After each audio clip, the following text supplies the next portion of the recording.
de acordo com a letra D do inciso 1 do artigo 46 da Lei nº 9.610, de 19 de fevereiro de 1998.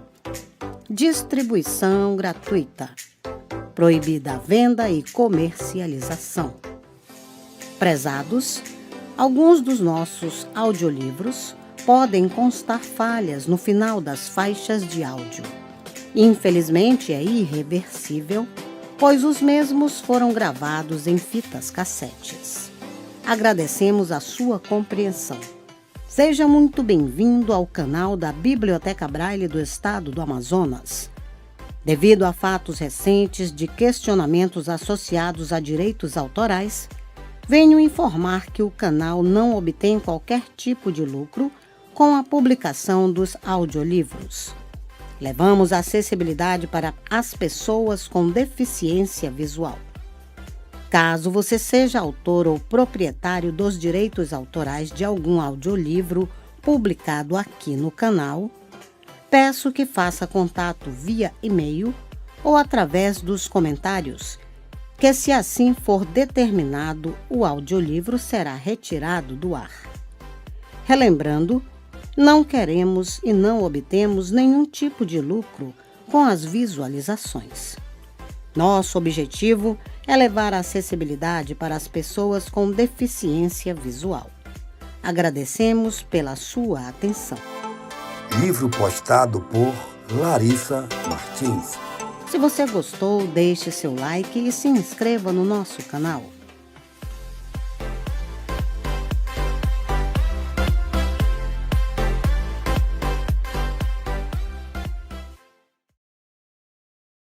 Ministério da Cultura e Fundação Dorina Noil para Cegos apresentam O que os olhos não veem.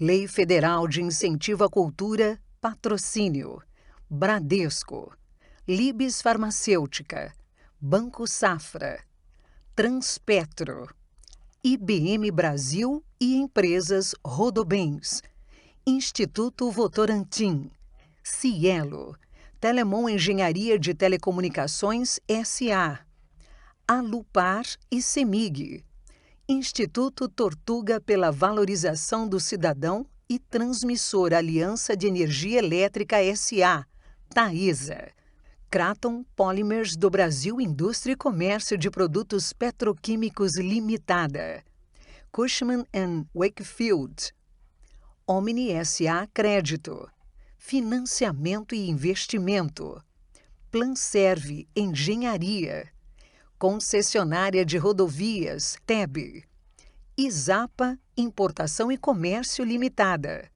Metso Paper South America Limitada, Precon Goiás Industrial Limitada, Trench Ross Watanabe Advogados, Sacor Siderotécnica S.A., Companhia Bandeirantes, Faber-Castell, Unify do Brasil Limitada, MADES, IGB, Corumbá Concessões e Tegma Gestão Logística. Realização: Ministério da Cultura e Governo Federal. Brasil, país rico, é país sem pobreza. Este livro foi gravado nos estúdios da Fundação Dorina Noil para Cegos. Nome do livro: O que os olhos não veem. Autor: Ruth Rocha. Leitura de contracapa. Mais difícil do que escrever ficção é certamente escrever sobre a realidade. Mais difícil do que escrever ficção é certamente escrever sobre a realidade. Mais difícil do que inventar é, na certa, lembrar, juntar, relacionar, interpretar-se. Explicar-se é mais difícil do que ser, e escrever é sempre um ato de existência. Quando se escreve, consta-se o que se é. Parece que se inventa, mas não, vive-se. Parece que se cria, mas na verdade aproveita-se. A história como está pronta dentro da gente é como a pedra bruta da qual o escultor tira os excessos. O que sobra é a obra. No espírito, no fundo, no íntimo, a história espreita. Ela existe antes que o escritor suspeite. A história é mais real do que qualquer explicação. A realidade do que sou está mais no que escrevo do que nas racionalizações que eu possa fazer. Ruth Rocha. CD1. Havia uma vez um rei, num reino muito distante, que vivia em seu palácio com toda a corte reinante. Reinar para ele era fácil, ele gostava bastante. Mas um dia, coisa estranha, como foi que aconteceu? Com tristeza do seu povo, nosso rei adoeceu. De uma doença esquisita, toda a gente muito aflita, de repente percebeu. Pessoas grandes e fortes, o rei enxergava bem, mas se fossem pequeninas e se falassem baixinho, o rei não via ninguém. Por isso, seus funcionários tinham de ser escolhidos entre os grandes e falantes, sempre muito bem nutridos, que tivessem muita força e que fossem bem nascidos. E assim, quem fosse pequeno, da voz fraca, mal vestido, não conseguia ser visto e nunca era ouvido. O rei não fazia nada contra tal situação, pois nem mesmo acreditava nessa modificação. E se não via os pequenos e sua voz não escutava, por mais que eles reclamassem, o rei nem mesmo notava. E o pior é que a doença num instante se espalhou. Quem vivia junto ao rei, logo a doença pegou. E os ministros e os soldados, funcionários e agregados, toda essa gente cegou. De uma cegueira terrível que até parecia incrível de um vivente acreditar, que os mesmos olhos que viam pessoas grandes e fortes, as pessoas pequeninas não podiam enxergar. E se no meio do povo nascia algum grandalhão, era logo convidado para ser o assistente de algum grande figurão, ou se não, para ter patente de tenente ou capitão. E logo que ele chegava, no palácio se instalava, e a doença bem depressa no tal grandalhão pegava. Todas aquelas pessoas com quem ele convivia, que ele tão bem enxergava, cuja voz tão bem ouvia, como num encantamento ele agora não tomava o menor conhecimento.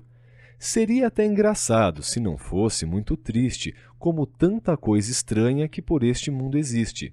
E o povo foi desprezado, pouco a pouco, lentamente, enquanto que o próprio rei vivia muito contente, pois o que os olhos não veem, nosso coração não sente. E o povo foi percebendo que estava sendo esquecido, que trabalhava bastante, mas que nunca era atendido, que por mais que se esforçasse, não era reconhecido. Cada pessoa do povo foi chegando à convicção que eles mesmos é que tinham que encontrar a solução para terminar a tragédia, pois quem monta na garupa não pega nunca na rédea. Eles então se juntaram, discutiram, pelejaram e chegaram à conclusão que se a voz de um era fraca, juntando as vozes de todos, mais parecia um trovão.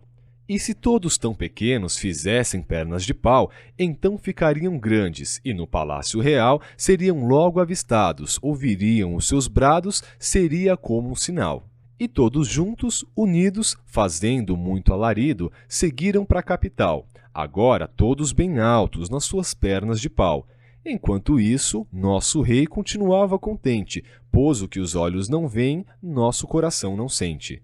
Mas de repente, que coisa! Que ruído tão possante! Uma voz tão alta assim só pode ser um gigante.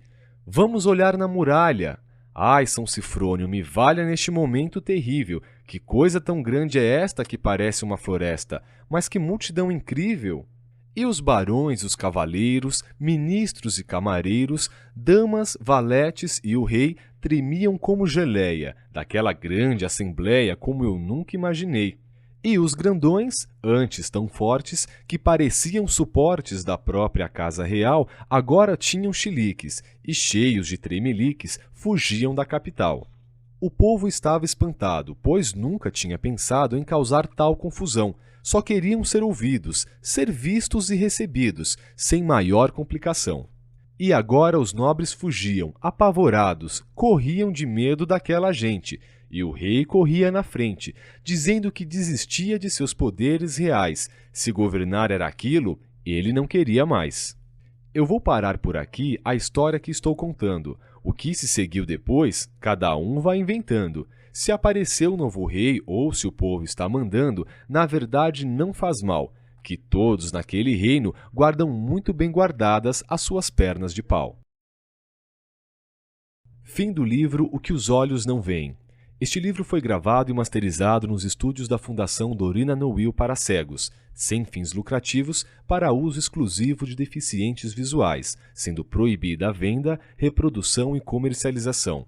Lido por Carlos Oliveira em abril de 2009. Nome do livro: O que os olhos não veem. Autora: Ruth Rocha. Copyright 1981 by Ruth Rocha. Editora Salamandra, Cidade, Rio de Janeiro. Ano 1983. Editado por Carol Duarte.